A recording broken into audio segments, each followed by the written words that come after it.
Assalamualaikum warahmatullahi wabarakatuh. Halo semuanya, perkenalkan nama saya Nafila Rita Prawestri dengan NIM 24107011036 dari Program Studi Ilmu Hukum Universitas Wahid Hasyim Semarang tahun angkatan 2024. Di sini saya akan menjelaskan tentang hukum pidana.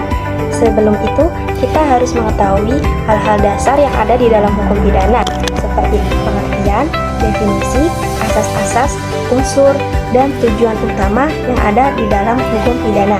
Mari kita bahas satu persatu. Yang pertama, pengertian hukum pidana, yaitu alat negara untuk menegakkan ketertiban umum dan melindungi kepentingan masyarakat dengan cara memberikan sanksi penderitaan kepada mereka yang melanggar larangan yang ditetapkan oleh undang-undang.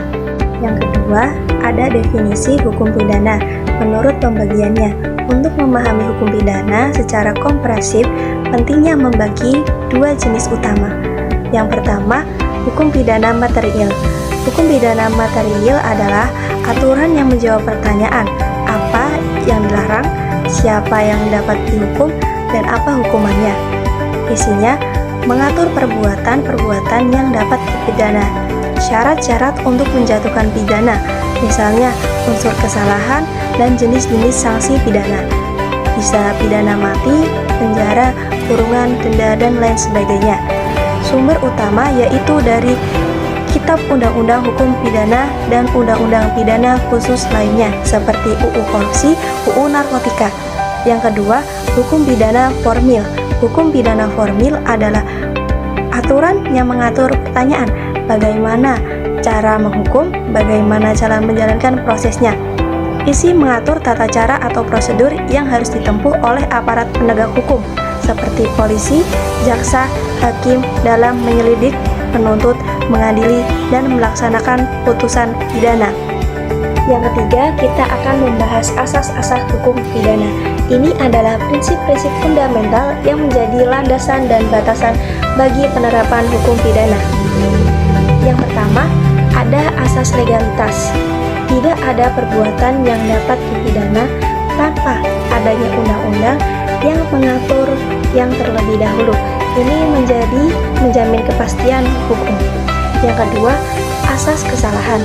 Seseorang tidak dapat dijatuhi pidana jika tidak ada unsur kesalahan, kesengajaan, atau kelalaian dalam dirinya. Ini berhubung dengan pertanggungjawaban pidana. Yang ketiga, ada asas teritorial. Hukum pidana Indonesia berlaku untuk semua tindak pidana yang terjadi di wilayah kedaulatan Indonesia. Yang keempat, asas nasionalitas mengatur berlakunya hukum pidana terhadap warga negara Indonesia atau WNI yang melakukan kejahatan di luar negeri aktif atau kejahatan yang merugikan negara pasif. Yang keempat, kita membahas unsur-unsur tindak pidana. Ini adalah komponen yang wajib dipenuhi agar suatu perbuatan dapat diklasifikasikan sebagai tindak pidana, yaitu ada yang pertama, unsur objektif, meliputi perbuatan fisik atau kelalaian akibat yang ditimbulkan dan sifat melawan hukum. Perbuatan itu dilarang oleh undang-undang. Yang kedua, ada unsur subjektif, meliputi keadaan batin pelaku, yaitu adanya kesalahan seperti kesengajaan atau kelalaian yang menjadi dasar pertanggungjawaban pidana. Dan yang terakhir, kelima, tujuan hukum pidana. Ini berkaitan dengan fungsi sasaran dan penetapan dari penerapan hukum pidana itu sendiri. Yang pertama, perlindungan dalam masyarakat, melindungi kepentingan umum individu dari perbuatan yang merugikan. Yang kedua, pencegahan, mencegah terjadinya tindak pidana, baik pencegahan umum agar masyarakat takut maupun pencegahan khusus agar pelaku tidak mengulangi kesalahannya.